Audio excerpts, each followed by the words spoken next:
Hi friends, welcome to my channel. ನೀವು ನೋಡ್ತಾ ಇರೋದು ನಾವು ಮೇಲುಕೋಟೆ ಚೆಲುವನಾರಾಯಣ ಸ್ವಾಮಿಗೆ ಹೋಗಲಿಕ್ಕೆ ಅಂತ ರೆಡಿ ಆಗಿರೋದು. ನೋಡಿ, ನಾವು ಮೇಲುಕೋಟೆ ಚೆಲುವನಾರಾಯಣ ಸ್ವಾಮಿ ಟೆಂಪಲ್ನ ರೀಚ್ ಆದ್ವಿ. ನಾವು ಸುಮಾರು ಕುಣಿಗಲಿಂದ ಬೆಳಗ್ಗೆ 7 ಗಂಟೆಗೆ ಹೊರಟು 10 ಗಂಟೆ ಅಷ್ಟರಲ್ಲೆಲ್ಲ ಮೇಲುಕೋಟೆ ಚೆಲುವನಾರಾಯಣ ಸ್ವಾಮಿ ರೀಚ್ ಆದ್ವಿ. ವ್ಯೂ ಮಾತ್ರ ಸಖತ್ತಾಗಿತ್ತು. ನೋಡಿ, ನಾವು ಫ್ಯಾಮಿಲಿ ಪೂರ್ತಿ ಹೋಗಿದ್ವಿ. ಕಸಿನ್ಸ್ ಮಕ್ಕಳು, ನಮ್ಮ ಮಕ್ಕಳು, ಅಮ್ಮ, ದೊಡ್ಡಮ್ಮ, ಇಷ್ಟು ಜನ ಹೋಗಿದ್ವಿ. ಮತ್ತು ನಮ್ಮ ಅತ್ತಿಗೆ ಎಲ್ಲರೂ. ನೋಡಿ, ಫಸ್ಟು ಮೇಲುಕೋಟೆ ಚೆಲುವನಾರಾಯಣ ಫಸ್ಟ್ ಏನು ಮಾಡಿದ್ವಿ ಅಂದರೆ ಆಟೋ ಮಾಡ್ಕೊಂಡ್ವಿ. ಒಂದು ಆಟೋದಲ್ಲಿ ಸುಮಾರು ಅಷ್ಟು ಜನಕ್ಕೆ ಒಂದು 400 ರುಪೀಸ್ ಥರ ಒಂದು ಬಾಡಿಗೆ ಆಟೋ ಮಾಡಿಕೊಂಡು ಅವ್ರು ಒಂದು 6 ಪ್ಲೇಸ್ ತೋರಿಸ್ತೀನಿ ಅಂತ ಹೇಳಿದ್ರು. ಸೊ ಫಸ್ಟು ಚೆಲುವನಾರಾಯಣ ಸ್ವಾಮಿ ದರ್ಶನ ಮುಗಿಸಿ ನೆಕ್ಸ್ಟ್ ಯೋಗ ನರಸಿಂಹ ಸ್ವಾಮಿ ದರ್ಶನ ಮುಗಿಸ್ಕೊಂಡು ಅಲ್ಲಿಗೂ ಸಹ ಆಟೋದಲ್ಲೇ ಕರ್ಕೊಂಡು ಹೋಗ್ತಾರೆ. ಸ್ವಲ್ಪ ಬೆಟ್ಟದ ಮೇಲೆ ಹೋಗಬೇಕು. ಅದಾದಮೇಲೆ ನೋಡಿ, ಇಲ್ಲಿ ಅಕ್ಕ ತಂಗಿ ಕೊಳಗೆ ಬಂದಿದ್ದೀವಿ. ಅಲ್ಲೇ ಪಕ್ಕದಲ್ಲೇ ಚೆಲುವನಾರಾಯಣ ಸ್ವಾಮಿ ದೇವಸ್ಥಾನದಿಂದ ಮುಂದೆ ಸ್ವಲ್ಪ ದೂರ ಒಂದು 1/2 ಕಿಲೋಮೀಟರ್ಗೆಲ್ಲ ಸಿಕ್ಬಿಡುತ್ತೆ ಅಕ್ಕ ತಂಗಿ ಕೊಳ. ಒಂದು ಕೊಳದಲ್ಲಿ ಸ್ವಲ್ಪ ಗಲೀಜಿರುತ್ತೆ, ಇನ್ನೊಂದು ಕೊಳ ಫುಲ್ಲು ಕ್ಲೀನ್ ಇರುತ್ತೆ.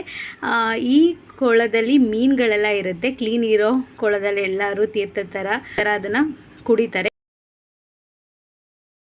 ಈ ನೀರನ್ನ ಸ್ವಾಮಿ ಅಭಿಷೇಕಕ್ಕೆಲ್ಲ ಯೂಸ್ ಮಾಡ್ತಾರಂತೆ. ಬಟ್ ಇನ್ನೊಂದು ಪಕ್ಕದಲ್ಲಿರೋ ಕೊಳದ ನೀರನ್ನ ಯಾವುದಕ್ಕೂ ಸಹ ಯೂಸ್ ಮಾಡಲ್ಲ ಅಂತ ಅಲ್ಲಿರೋರು ಹೇಳ್ತಾ ಇದ್ರು.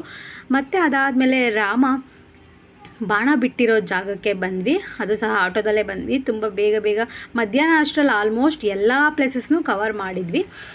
ನೋಡಿ, ರಾಮ ಬಿಟ್ಟಿರೋ ಅಲ್ಲಿ ಮೆಟ್ಲು ಹತ್ಕೊಂಡು ಹೋಗೋದೇ ಒಳ್ಳೆ ಮಜಾ ಇತ್ತು. ಫುಲ್ಲು ಮೇಲೆ ಪೀಕ್ ಥರ ಇತ್ತು. ಮತ್ತು ವ್ಯೂ ಮಾತ್ರ ತುಂಬ ಚೆನ್ನಾಗಿತ್ತು. ಒಳ್ಳೆ ಗಾಳಿ ಮತ್ತು ಸ್ವಲ್ಪ ಡೀಪ್ ಇದೆ. ಚಿಕ್ಕ ಮಕ್ಕಳನ್ನ ಹಿಡ್ಕೊಂಡು ಸ್ವಲ್ಪ ಹೋಗೋದು ಕಷ್ಟ, ಆದರೂ ಓಕೆ ಹೋದ್ವಿ. ನೋಡಿ, ಇದೇ ದಾರಿ ಸ್ವಲ್ಪ ದೂರ ಆಗುತ್ತೆ. ಒಂದು 1/2 ಕಿಲೋಮೀಟರ್ ಆಗ್ಬೋದು. ಒಳಗೆ ನಡ್ಕೊಂಡು ಹೋಗಬೇಕು.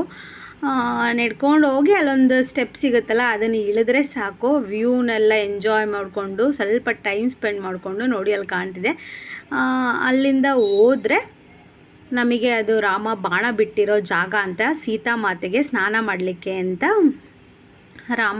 ಆ ಶೇಪ್ ಮಾತ್ರ ತುಂಬ ಚೆನ್ನಾಗಿ ಕಾಣುತ್ತೆ. ಬಾಣ ಬಿಟ್ಟಿರೋದು ಗೊತ್ತಾಗುತ್ತೆ, ಅದು ಸೇಕ್ರೆಡ್ ಪ್ಲೇಸ್ ಅಲ್ಲ. ಮತ್ತು ಅಲ್ಲೇ ಒಂದು ಬಂಡೆಕಲ್ಲಲ್ಲೆಲ್ಲ ಕೊರೆದಿದ್ದಾರೆ. ಏನು ಟೆಂಪಲ್ ಅಂತ ಯಾವುದೂ ಇಲ್ಲ, ಒಂದು ಚಿಕ್ಕ ಗುಡಿ ಇದೆ. ಅಲ್ಲಿ ಒಂದು ದೇವರಿದೆ. ಅವ್ರದ್ದೊಂದು ಮೂರ್ತಿ ಸುಮ್ಮನೆ ಹಾಗೆ ಬಂಡೆಲಿ ಕೆತ್ತಿದ್ದಾರೆ.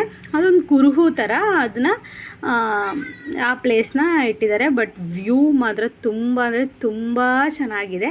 ಒಳ್ಳೆ ಗಾಳಿ ಬರುತ್ತೆ. ಸ್ವಲ್ಪ ಹೈಟಲ್ಲಿದ್ದಲ್ಲ, ಹಾಗಾಗಿ ನಮಗೆ ತುಂಬ ಖುಷಿ ಆಗುತ್ತೆ. ಆದರೆ ಇಷ್ಟೊಂದು ಹೈಟಿಗೆ ಬಂದಿದ್ದೀವಿ ಅಂತ. ನೋಡಿ, ನಾವು ಈ ಥರ ಇಳಿಯುವಾಗಲೇ ಗೊತ್ತಾಗೋದು ಈ ಥರ ಇದೆಯಾ ಇದು ಅಂತ. ಹತ್ತುವಾಗ ಅಷ್ಟು ಫೀಲ್ ಆಗಲ್ಲ.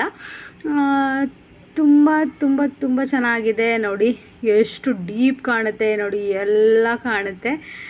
ಚೆನ್ನಾಗಿತ್ತು. ಒಟ್ಟು ಎಲ್ಲರೂ ಹೋಗಿದ್ವಿ. ನಾವು ನಮ್ಮ ಮಕ್ಕಳನ್ನೆಲ್ಲ ಕರ್ಕೊಂಡು. ನಾನು ಫಸ್ಟ್ ಟೈಮ್ ಮೇಲುಕೋಟೆ ವಿಸಿಟ್ ಮಾಡಿದ್ದು. ತುಂಬ ಖುಷಿ ಆಯಿತು. ಒಳ್ಳೆ ಜಾಗ. ಒನ್ ಡೇ ಆರಾಮಾಗೆ ಟೈಮ್ ಸ್ಪೆಂಡ್ ಆಗುತ್ತೆ ಮತ್ತು ಮೈಂಡ್ ರಿಲೀಫ್ ಆಗುತ್ತೆ. ಯಾಕೆ ಅಂದರೆ ಇಲ್ಲೇನೋ ಪಾಸಿಟಿವ್ನೆಸ್ ತುಂಬ ಇದೆ. ಪಾಸಿಟಿವ್ನೆಸ್ ಇರೋದಕ್ಕೆ ಅಲ್ವಾ ಚೆಲುವನಾರಾಯಣ ಸ್ವಾಮಿ ಅವರು ಇಲ್ಲಿರೋದು. ನೋಡಿ, ಈ ಥರ ಡೀಪಲ್ಲಿ ಹೋಗಿ ಇಲ್ಲೇ ಚಪ್ಪಲ್ಗಳನ್ನೆಲ್ಲ ಬಿಟ್ಟು, ಯಾಕೆಂದರೆ ಕೆಳಗೆ ಇನ್ನೊಂದು 2-3 ಸ್ವಲ್ಪ ಸ್ಟೆಪ್ಸ್ ಇಳಿದ್ರೆ ಅಲ್ಲೇ ಸಿಗುತ್ತೆ ರಾಮ ಬಾಣ ಬಿಟ್ಟಿರೋ ಜಾಗ. ಹುಷಾರಾಗೆ ಹೋಗಬೇಕು. ನೋಡಲಿಕ್ಕೆ ಸ್ವಲ್ಪ ಭಯ ಅನಿಸುತ್ತೆ, ಬಟ್ ನಿಧಾನಕ್ಕೆ ಹೋದರೆ ಏನೂ ಅನಿಸಲ್ಲ. ಸ್ವಲ್ಪ ಕಷ್ಟ ಇದೆ. ಕೈಕಾಲು ನೋವಿರೋರು, ವಯಸ್ಸಾಗಿರೋರೆಲ್ಲ ಹೋಗೋಕ್ಕೆ ತುಂಬ ಕಷ್ಟ ಆಗುತ್ತೆ. ನೋಡಿ, ಅಲ್ಲೆಲ್ಲ ಕೂತ್ಕೊಂಡು ಫೋಟೋಸ್ ಎಲ್ಲ ತೆಗೆಸ್ಕೋತಾ ಇದ್ರು. ನಾವು ಫಸ್ಟ್ ಟೈಮಲ್ಲೂ ನೋಡ್ತಿರೋದು ಹೇಗಿರುತ್ತೋ ಏನು ಅಂತ ಹೋದ್ವಿ. ರಾಮನ ಪಾದ ಸಹ ಅಲ್ಲೇ ಇತ್ತು, ಮುಂದೆಗಡೆ ಇದೆ. ಮತ್ತು ನೋಡಿ, ಇಲ್ಲೆಲ್ಲ ವಿಗ್ರಹಗಳನ್ನ ಕೆತ್ತಿದ್ದಾರೆ. ರೌಂಡು ಇದು ಆಂಜನೇಯ, ಸೀತಾಮಾತೆ ಮತ್ತು ರಾಮ ಅವರೆಲ್ಲ ವನವಾಸಕ್ಕೆ ಹೋದಾಗ ಸೀತಾಮಾತೆಗೆ ನೀರು ಬೇಕಿತ್ತು ಅಂದ್ಬಿಟ್ಟು ಬಾಣ ಬಿಟ್ಟು. ನೋಡಿ, ಅದು ಶೇಪ್ ಹೀಗೆ ಹೋಗಿ ಅಲ್ಲಿಂದ ಒಳಗೆ ನೀರು ಬಂದಿದೆ ಆಚೆ. ಹಾಗೆ ಒಂದು ಸಣ್ಣ ಪುಟ್ಟ ಸೆಲ್ಫೀಸ್ನೆಲ್ಲ ತಗೊಂಡ್ವಿ. ತುಂಬ ಖುಷಿ ಆಯಿತು. ಆ ದಿನ ಚೆನ್ನಾಗಿ ಟೈಮ್ ಸ್ಪೆಂಡ್ ಮಾಡಿದ್ವಿ. ನೋಡಿ, ಮೇಲುಕೋಟೆ ಚೆಲುವನಾರಾಯಣ ಸ್ವಾಮಿ ದೇವಸ್ಥಾನ ತುಂಬ ಚೆನ್ನಾಗಿದೆ.